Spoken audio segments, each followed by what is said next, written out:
Alrighty, everybody. Good morning. Can we all hear me in the audience? And hopefully you can hear me online. Maybe some people can give us some thumbs up just to indicate that. Oh, I see an instant thumb up. Very, very, very good. So hello and welcome. Happy National Science Week and also happy International Year of Glass.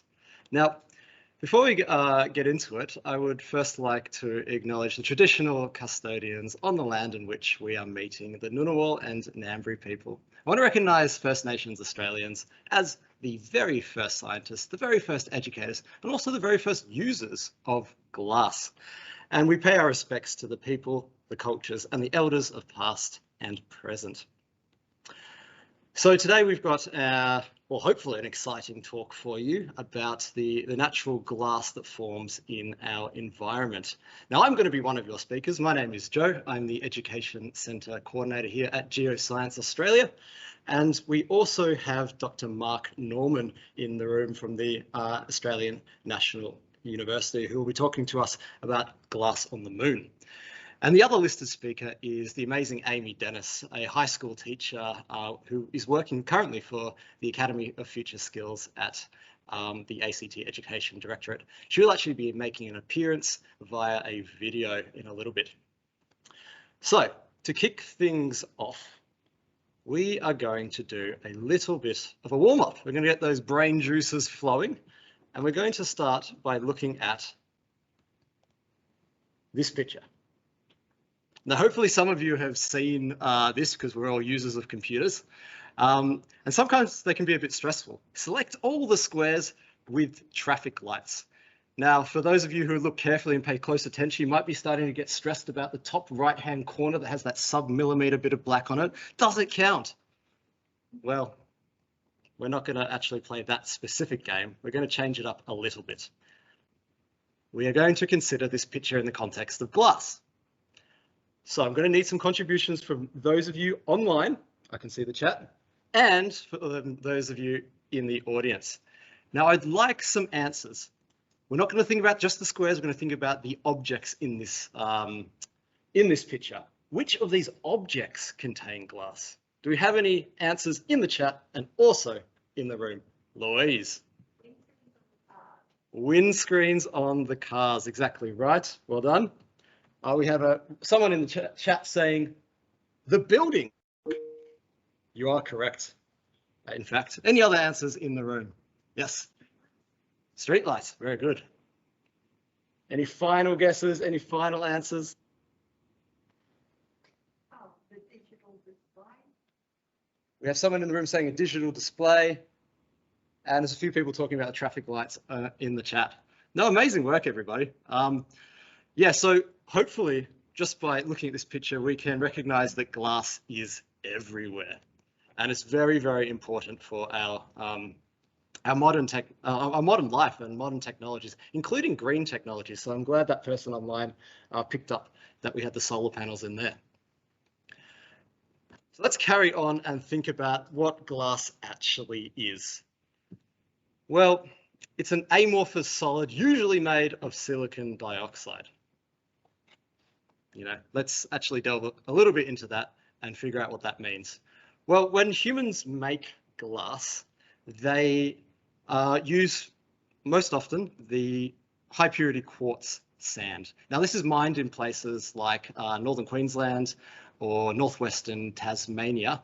And the Australian government has actually just put silicon on the critical mineral list. So that should give you a really good indication of just how important silica is to our modern world.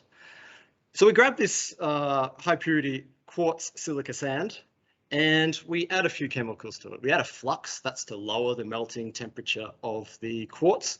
If we want to color the glass, we throw in some metals and we put in a bunch of other ingredients to give the glass some desirable properties and to stabilize it. Throw that into a fire, melt it down, and then when that molten material has cooled once again, we get a glass. So at this point, we need to address the amorphous solid bit of this definition. And the chemists or the mineralogists in the room might want me to talk about tetrahedron and amazing crystal atomic models and crystal structures. Nope, we're not going to do that. We're going to think about it really simply. The molecules in quartz and all other minerals have a really regular and structured arrangement. We can think about them as the army cadets of the microscopic world, whereas the molecules in glass are like a bunch of 4-year-olds at a Bluey concert. They are all over the shop, right? And that's basically the distinction, is that glass has this jumbled up arrangement inside. And the glass that we find in the human-made glass and the glass in nature has this jumbled up arrangement as well. So I took this big deep dive into glass when we found out that the theme for National Science Week was what was this amazing substance. And Amy from the ACT Education Directorate's Academy of Future Skills approached me to do a video with her, which explores some of the natural specimens of glass that we have here at Geoscience Australia in our collection. And I'd like to show you that video so we can explore glass just a little bit more and give you a nice synopsis of what natural glass specimens are and how they're formed.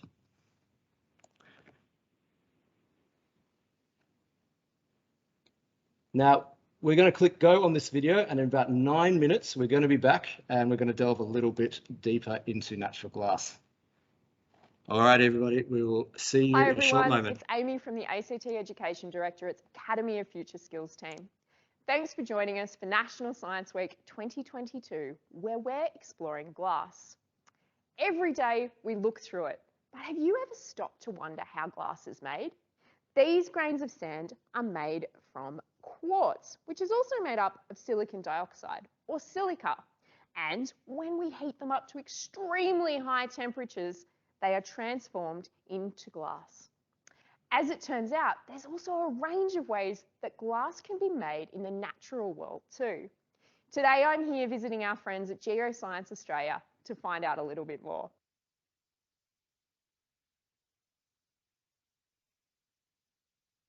Here we are at Geoscience Australia, and I'm joined by Joe, who's going to talk to us a little bit more about how glass is formed. How are you today, Joe? Yeah, really good, Amy. Thanks for visiting us here at the Education Centre. No worries at all. We're absolutely delighted to be here. Now, Joe, I understand that glass is formed by quartz, but can you tell me a little bit more about how this process actually happens? Sure. So quartz is a mineral, and rocks are made up of a collection of different minerals.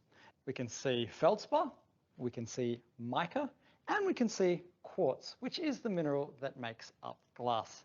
Now, many of you might be already familiar with the mineral quartz and might recognize these beautiful quartz clusters here, where you have these nice pointy crystals.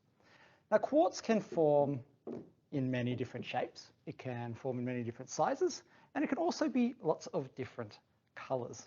But when rocks containing quartz are broken down by weathering and erosion, the minerals inside can get smaller and smaller and smaller and smaller until eventually we are left with grains of sand. I sort of understand this process of weathering and erosion, and I've often thought about it when I'm at the coast and I'm looking up at the cliffs and watching the waves just wear away those bits of rock. And it's amazing to think that these small grains of sand were once part of something much larger. Yeah, absolutely. And liquid water plays an extremely important role in wearing down rocks. But ice and wind and other chemical processes can also break down rocks. And the sand that is eventually formed can accumulate in certain environments. For example, in an ocean, in a river, on the beach, or maybe even in sand dunes. And it was humans many thousands of years ago that actually discovered that if you put those quartz sand grains in a really hot fire with a few other chemicals, you can melt those quartz grains quite easily to form the substance we now know as glass. Really interesting that humans made this discovery. and could make glass themselves, which has helped us out in so many different ways. Now, Joe, I also believe that there are quite a number of natural ways that glass can be made, and you're going to share some of them with us today. Absolutely. I've got 3 ways that glass is made naturally in the environment, but it is important to remember that glass is formed under really hot temperatures. So some of the natural ways we can get these really hot temperatures is through lightning strikes, volcanic eruptions, and meteorite impacts. All right, glass made from lightning strikes. That sounds pretty spectacular. I'm curious to find out a little bit more. So basically, through sheer luck, a bolt of lightning has hit a beach made of quartz sand. And in the exact location where that lightning bolt hit, the little quartz grains melted and formed a glass. And the structure it forms is a fulgurite. And these are really interesting because they actually track the course of the lightning bolt down through the sand. Now, many of you may observe that we can actually see these sand grains on the outside of the fulgurite. That's because when the glass melted, it was hot and some of the grains actually got stuck on the outside. And then some lucky person would have been walking along the beach and they just would have found the fulgurite sticking out of the sand. Pretty amazing. Isn't that fascinating? You can literally see the path that that lightning strike took. Yep. All right. So we've heard about glass made from lightning now. I believe that I know the name of glass caused by volcanic eruptions. Is this one obsidian, Joe? Ding, ding, that's correct. Yeah, no, it's actually one of the favourite specimens that we have here at Geoscience Australia for the students who visit us, because obsidian is used in the game Minecraft. Now, obsidian is volcanic glass. Now, as we talked about before, glass needs a high silica content to form. So the molten material that this obsidian was made from must have a high silica content. So during the volcanic eruption, the lava that is spewed out of that volcano cools instantly. It cools so quickly, a beautiful glass is formed. How interesting, and it's so good to finally know a little bit more about how obsidian's formed. What else can you tell me about this particular specimen, Joe? So in this specimen, and actually many of the specimens of obsidian we have here, you might be able to notice that there's this amazing pattern here. There's many lines, concentric lines here, and it might remind you of the pattern on the outside of a shell. This is what we call a conchoidal fracture. So when the obsidian is hit, it breaks off, and along the edges of these breaks, we create incredibly sharp edges. And it's this property of obsidian that was used by many different indigenous communities all over the world to create weapons and cutting tools. All right. Now, you mentioned earlier, Joe, that there is a type of glass caused by meteorites, and I am so keen to find out more. Please tell me about this. I'm glad you're excited, Amy, because it's actually my absolute favorite type of glass, mostly because of the beautiful story that we can tell. Here we have a tektite, and if these tektites happen to be found in Australia, we can call them australites. Now, these australites have an absolutely incredible story. An enormous meteorite impact occurred somewhere in Southeast Asia, and at that exact impact site, the rock on the ground actually melted. Some of that melted rock splashed up into the atmosphere, and some of it even reached space. And because that melted rock cooled so quickly, it instantaneously formed glass, just like the obsidian we spoke about before. Now, that glass actually started to fall back down to Earth. And as the australite fell through our atmosphere, it started to heat up and melt again. And the shape of the australite started to change. And in some of the more extreme cases, we get these beautiful button-shaped australites form.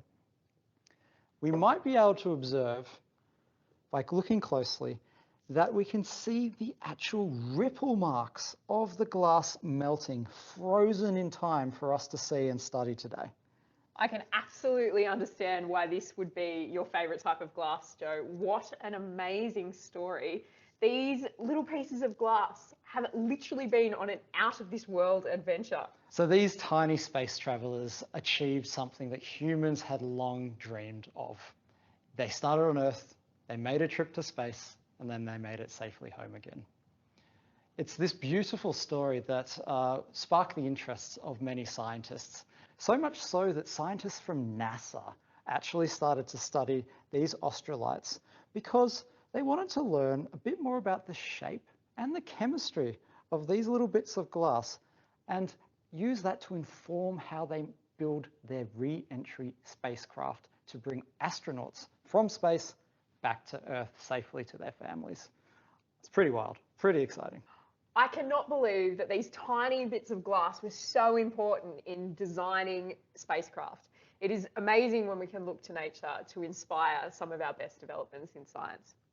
Thank you so much for your time today, Joe, and for sharing with us some great examples of how glass can be formed in the natural world. You're very welcome. Thank you for visiting us. What an amazing opportunity to explore the natural ways that glass can be made, from lightning strikes to volcanic eruptions and even meteorite impacts. Thanks for joining us as part of National Science Week 2022.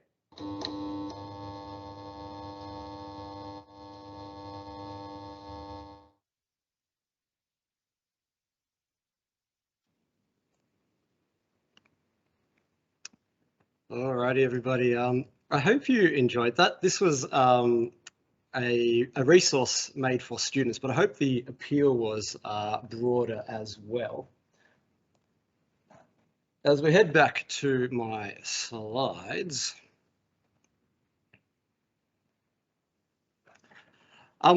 yeah, so when I teamed up with Amy, I obviously had to take a bit of a deep dive into glass, and I consulted the literature, I read books, I went to reputable organisations like the Canberra Glassworks, and a big shout out to them, an amazing bunch of people who do amazing work.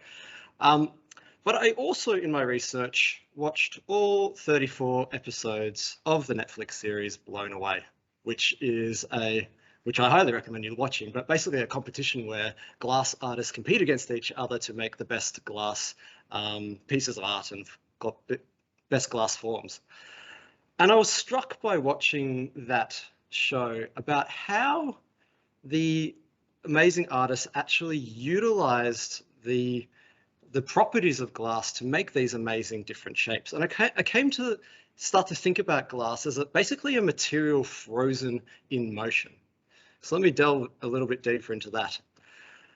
When we transport ourselves into the hot shop, and again, the Canberra Glassworks kindly have provided these pictures for me, we can see that glass obviously is a medium that is worked at very high temperatures. The furnace over here is where the glass is gathered from, and the glass artist will collect that glass at a temperature of 1170 degrees. So obviously temperature has to be considered when working with this, but that molten material wants to cool down. So when we cool things down, we increase the viscosity, and that has an impact on the types of shapes that are made in the hot shop. The final thing when watching all these amazing glass artists at work was that I recognized that there was a lot of spinning going on. So the glass artist would collect the glass at the end of those sticks, the punty or the blowpipe, and always be rotating it to keep that glass material basically in place.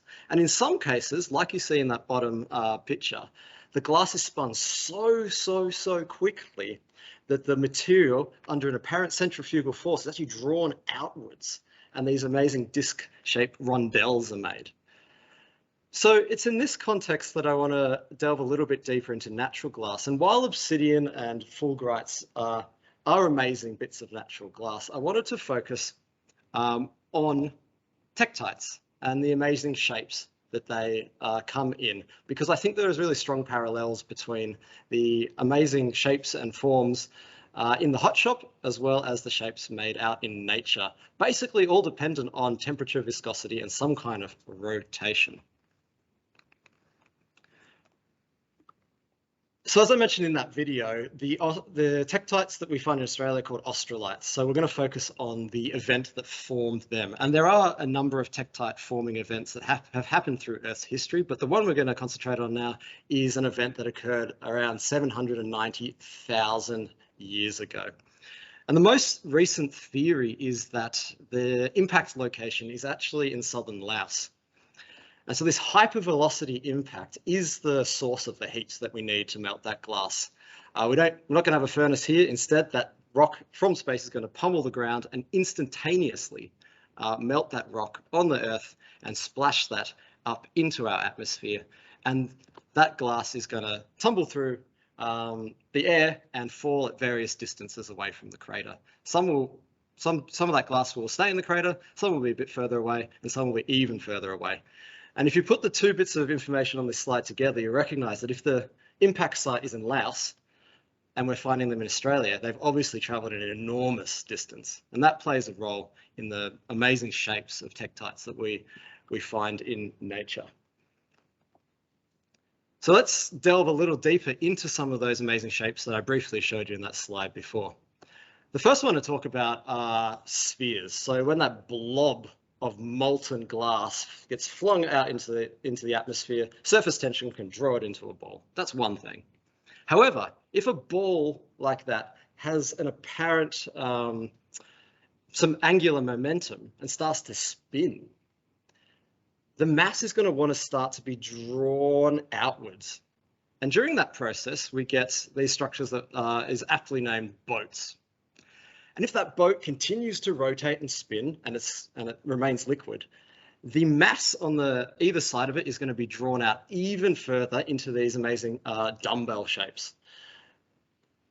And if that dumbbell shape continues to rotate even more and even more, the bridge in between those two masses at the side are going to tear apart, and we get, again, very aptly named teardrops. So basically, the shape of the tektite all depends on how long it remains liquid and how much it's spun. But this impact occurred, tens of thousands, hundreds of thousands of years ago. So how do we know this would have actually happened? Well, we can draw some insight into liquids in motion in nature right now. And we can think about a falling drop of water, wanting to make that nice spherical shape. And we can also think about shot production. So this is when people would have dropped a molten concoction of lead, antimony, and arsenic from a great height to create the pellets used in shotguns. And the picture down here is from my childhood, a shot tower in Clifton Hill. But what we really want to do is actually prove that that spinning of that molten material actually forms the diversity of shapes that I just showed you before. And some amazing researchers out of the University of Nottingham figured out that they could levitate molten wax above some incredibly powerful magnets and spin that ball of wax. So I've got the diagram here basically showing their results. So the molten ball is levitating there. They hit it with a jet of air, and through time, that molten ball of wax starts to spin. And eventually it starts to wobble. You might be able to see at the 40-second mark, it starts to contort. And then suddenly, bang, you've got this boat shape formed as the spinning increases and that mass wants to be drawn outwards. The spinning continues and you can start to see those dumbbell shapes forming. And the thing that I love about this series is that you can actually start to see the color change of when the molten material starts to solidify and turn into a solid bit of wax. So we have a direct way of showing that the shapes out in nature that we see in those tektites most likely occurred by these spinning phenomena we saw here. So amazing bunch of work by Kyle Baldwin and his mates at University of Nottingham. But the tektite that I showed you in that video was the button or the flange tektites, the little space travelers. So we should explore that a little bit more as well. The difference here is that the tektites that we saw just before had a large rotational or spinning element, whereas these ones didn't so much. They most likely, and the research suggests this, started off as spheres, and that the molten materials actually splashed so high up into the atmosphere that it reached microgravity and out into space. And how do we know that a sphere was likely to be created out in space? Well, Karen, the astronaut, can literally show us that liquids behave that way out in space. Again, we've got this surface tension acting, drawing that material inwards to decrease the surface area. In the coldness and vastness of space, that molten material would have cooled very, very, very quickly and then started to fall back down through our atmosphere. And it's this falling through the atmosphere which is the source of our heat to remelt this tektite. A lot of people, when they think about shooting stars or things like that, they think about it, friction being that source of heat to melt the object falling through our atmosphere.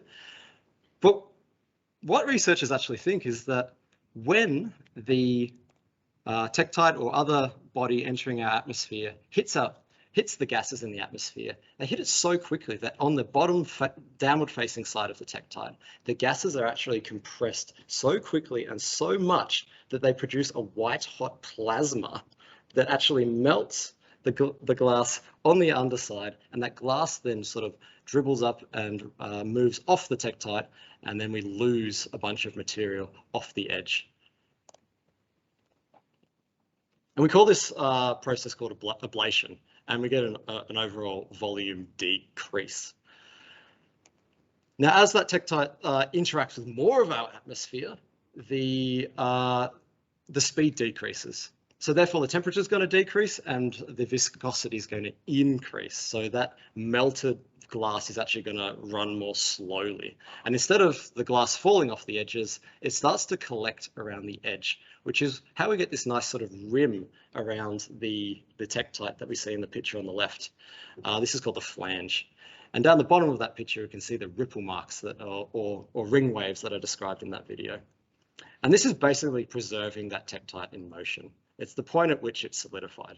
They'll fall to the ground, and we'll collect them hundreds of thousands of years later to study and marvel at the wonders of this amazing story. So to wrap things up, I wanted to just take a moment for everyone to appreciate all of these amazing textures in here and the features on these tektites. We see this nice dome in the middle, which is actually the remnant of that original sphere that didn't melt. And then out on the edge, we've got that ring, that flange, and we can see the ripple marks of the remelted glass frozen in time for us to observe today. And this one on the other side is the same tektite just flipped over, so you can see all of those ring waves in there. I think they're beautiful and absolutely incredible. And they are my favorite tektites. But if we think back to the Netflix series Blown Away, the host and judge of that series, Catherine Gray, when listening to her basically rate all of these glass objects, the thing that she seemed to value a lot was whether or not a glass piece showed movement or motion. And that would bring that piece to life. And I think you can't really argue with the fact that tektites really expertly show motion. And the other thing that she valued was a really amazing story, a narrative, a compelling narrative that talked about how that glass behaved. And so in that context, I think that movement and that narrative, at least in my books, makes tektites nature's top glass artists. So with that in mind, I want to thank you for having a listen, and I'm going to invite Dr. Mark Norman to the stage to take us out further into space. Podium's all yours. Great. Thanks, Joe. Thanks, Joe, and thanks, Chris, for this invitation to participate in National Science Week. It's great to see so much enthusiasm about glass. I've been working on lunar glass actually for several decades. My master's in the late 70s was on glass from the moon that was returned by one of the Soviet unmanned missions, and I'm still working on lunar glass today. So that was a great overview of natural and synthetic glass. We know that glass can be made through volcanic eruptions and through meteorite impacts. Volcanoes and impacts are common on the moon, although it is a different world up there, so the glass is a little bit different. So let's have a look at some glass from the moon. When we look at the moon, it might seem like a dry and lifeless body, but actually it has a rich geological history that we're only just beginning to understand, and there's still a lot of surprises left to discover. One of the first surprises to come back from the original studies of lunar samples was the occurrence of these beads of glass in the lunar soil. So some of these beads apparently turned out to be impact produced, and some are volcanic. So we can see another little one, volcanic bead, hiding in here. So this is one of the first surprises to come back from the very earliest studies, the very first studies of lunar samples that were brought back from the moon by the astronauts. And these beads apparently are found all over the moon. They've been found in every landing site. And so they seem to be a ubiquitous process, they seem to be a ubiquitous occurrence, but how did they get there and what do they mean? And we're going to talk a little bit about that later in the talk. But before we get into the lunar glass, let's just take a step back and have a big picture view of the moon, how it formed, some of the geological processes that have shaped the surface of our nearest terrestrial neighbor. Okay, so let's see. Now I have to do something tricky here. Okay. And I have to get rid of the pointer. Okay, good. And okay, so first of all, we're going to talk about how the moon formed. And so the basic story is the moon formed by collisions of two protoplanets, an early proto-Earth and another body about the size of Mars, which is called Theia. And this released so much energy that the moon and probably most of the Earth melted, the moon crystallized, and then subsequent geological processes shaped its surface. So let's just have a quick look at this. So during the very earliest stages of the solar system, the Earth was gobbling up asteroids, various debris that was floating. So very close to the Earth. There was a lot. Yeah, it was attractive.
Eruptions of lava fluids fill those basins. Produce the incredible moon that we enjoy today. That's interesting. Okay, good. So the moon melted almost immediately after it formed. And after that, it started to cool. Now, if it cooled fast enough, it would have formed a giant tectonic. But it didn't. It cooled much slower than that and allowed minerals to form. And so those early formed minerals, those minerals rich in olivine, rich in iron and magnesium, similar to what we can see in this lava flow from Hawaii. The green minerals sank to form the mantle of the moon. The lighter crystals, those crystals rich in calcium and aluminium, formed the mineral feldspar, which Joe mentioned in his talk, and that floated to form the earliest crust of the moon. And so this is the formation of the structure of the moon, the layered structure of the moon, that strongly influenced its subsequent geological evolution. Okay. But the story doesn't end there. Impacts continue to hit the moon. Some incredibly large bodies, tens to hundreds of kilometers in diameter, form these massive basins. Here is an example on the far side of the moon, the Orientali Basin, which is about 800 kilometers in diameter. And actually, some of the circular features that we can see on the surface of the moon, on the near side surface, when we look at it up in the sky, are scars of these giant asteroid collisions with the moon. And you can see that many of them are actually filled with what looks to be a dark material. Galileo thought these were oceans, called these mare, but in fact these are flows of basaltic lava, similar to what we see erupting today in Hawaii and Iceland. And this was because the interior of the moon started to convect, much like a lava lamp, that brought material from the deep mantle up to the surface where it melted and then erupted in the low-lying areas, filling the basins. Now these dark, as I said, these dark circular areas are scars of these large meteorites, and they're truly impressive. This example here, Imbrium, is about 1,160 kilometers in diameter, which is about the distance from Sydney to Adelaide. The asteroid that made that impact was probably on the order of about 200 kilometers, which is pretty close to the distance between Sydney and Canberra. So obviously any object that size hitting the Earth today, well, if it hit anywhere close to Australia, then the country would be obliterated. Just as an aside, this image of Mare Crisium, which is actually where my master's study was conducted, the Luna 24 landed right about in the middle of that, illustrates an example of a process or how we can study other planetary surfaces. Oops, sorry, I'm getting ahead of myself. Okay, the last, I was looking at the slide here, which was not on the screen. Okay, the last major geological episode on the moon was widespread lava flows, basaltic volcanism, as I mentioned, convection in the interior, analogous to what we see in lava lamps. Okay, upwelling of the deep mantle, eruption of basaltic lavas on the surface, and this example, Mare Crisium, is about 400 kilometers or so in diameter, and it illustrates one of the processes, one of the mechanisms, one of the tools that we can use to study other planetary surfaces, and that's crater counting. You can see in the country rock, many craters, many large craters, whereas in the interior of the basin, very few craters on the surface of the lava. This tells us that the country rock is much older and that these basaltic lava flows that are filling the basin have to be much younger, and the relative numbers of craters on these surfaces have been calibrated so we can determine absolute ages. Now let's get back to glass. Lunar glasses occur in beads, as we showed in the regolith. They also occur, and they range in size from, say, 1/10 of a millimeter, like what we see down here, up to 1 centimeter or larger. This particular example is a couple of centimeters in diameter, almost pure glass. It also occurs as coatings on rocks, also called splash glass.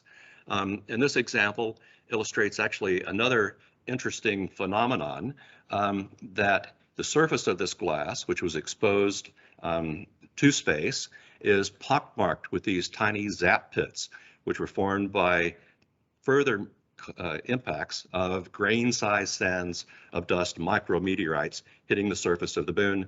These are hitting the surface of the moon every day,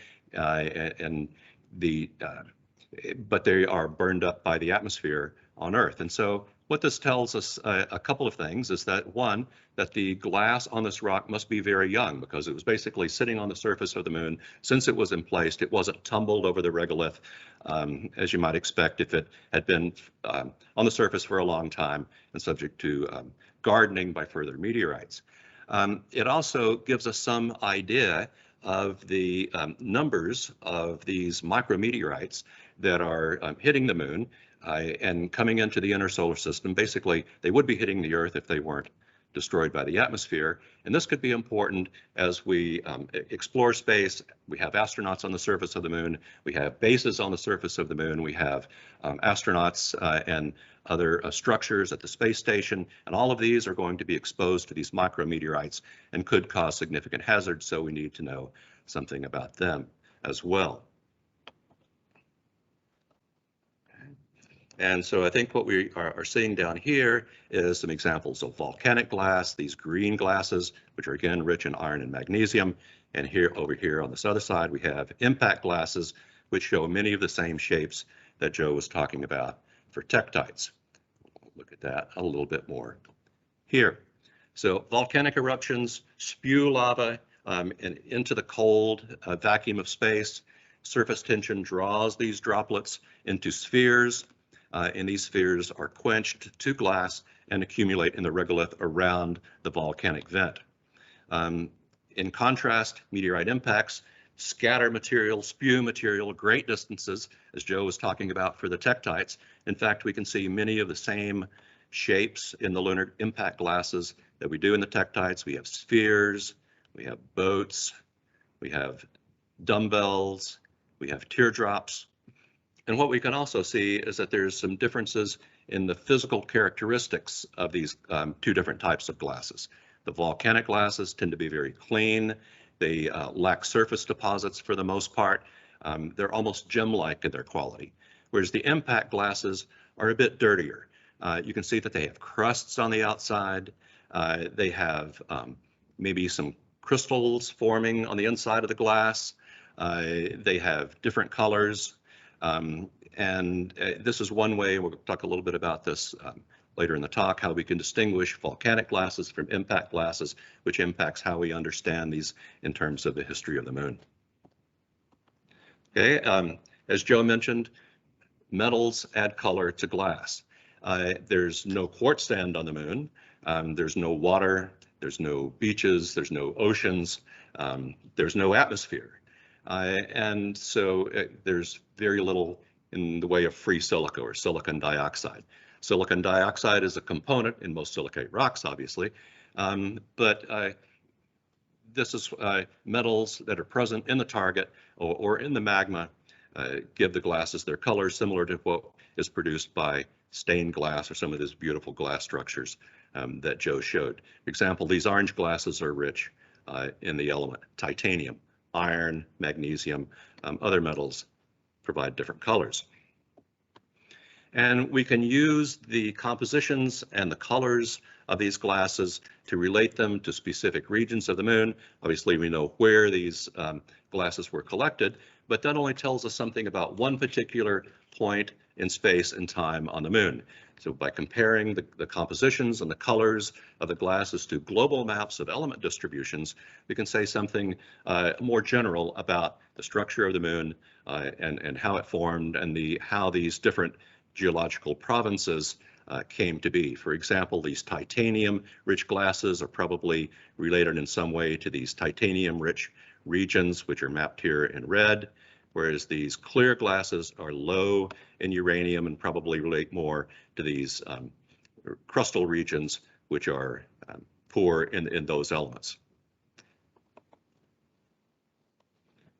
And as I said, this allows us to place these glasses into the broader context obtained by spacecraft data. Just a more specific example here, we can relate laboratory studies of these glasses in which we can measure their compositions in very accurately and very precisely, relate the colors to their compositions. For example, these green glasses are very low in titanium, rich in iron and magnesium, whereas these orange and black glasses are rich in titanium. We can then use spacecraft data to identify regions of these volcanic deposits. And here, this crater Alphonsus, you can actually see some dark regions here, here, and here, which are actual deposits of these volcanic glasses. Then we can use telescopes to obtain optical spectra and characterize the chemical compositions of these remotely sensed deposits, and using then our laboratory data on the glasses that we've collected as samples, relate them in some way to our understanding of the lunar interior on a global basis that expands our understanding far beyond just the simple one simple point where the samples were collected. Okay, so now let's look in a little bit more detail at the volcanic versus impact glasses, how they formed, and what they might tell us about the moon. Now, as Joe mentioned, volcanic glasses forms when magma wells up from the surface, wells up from the deep interior and erupts on the surface. So this is basically like a bubble around a water fountain or forcing a liquid up through a pipe. It's caused by boiling, escape of gases, as the image that we showed earlier shows droplets of melt erupted high above the surface of the moon where they quench and fall down. Now, this is a very, well, it's not exactly a gentle process, it's a more regular process. And the magma is already molten, it's already hot, there's no crystals that are present. And so this, when it's quenched, it forms a very clean glass. And probably this process of melting and eruption occurs over timescales of thousands of years. On the other hand, meteorite impact is instantaneous and it occurs at the very surface. The process is basically analogous to a nuclear explosion, where when all of the energy of the impactor is deposited very near the surface. So there's no involvement of deep, hot material. The impact occurs obviously in solid crystalline rock. The time scales of melting is basically instantaneous, microseconds. This material is ejected at some distance and quenched. And sometimes this quenching is so fast that all of the material that were present in the target is not able to be melted. We can see evidence of that when we look at microscopic images of some of these glass beads. Here's an example of an electron microscope of volcanic glass. You can see it's very clean, it's very homogeneous, it has a very regular shape, and this tells us something about the deep interior of the moon. On the other hand, impact glasses, you can see that there's subtle differences in the colors and in the shadings within the glass. They were incompletely melted, incompletely mixed. You can see relics of vesicles where volatiles were escaping. You can see these tiny grains of iron metal, which is probably relics of the meteorite that impacted the surface of the moon. And you can see these this crust around the outside, a material that, again, was not completely melted. And so these different conditions in volcanic eruptions compared to meteorite impacts can be used to identify these different type of glass, which is important if we're trying to use these glasses to understand what happened deep within the moon, for example, its thermal history, its structure, its melting, and the minerals that are present, or how the crust formed, for example, during the magma ocean episode. And so I think by distinguishing these glasses and linking them with spatial information obtained by spacecraft, we can build up a big picture of how the moon formed and what it means for the evolution of the solar system. So just some take-home messages. The moon has a complex history that tells us about how the planets formed and the origin of the solar system. Glass is abundant on the moon. Volcanic eruptions and meteorite impacts were both important processes for creating this glass, similar to what we see on Earth, although the differences in conditions on the moon produce different types of glass. And lunar glass helps us understand the structure of the moon, the mechanics and chemistry of volcanic eruptions, and meteorite impacts as general processes that help shape the planets. Thanks, Joe. Thanks.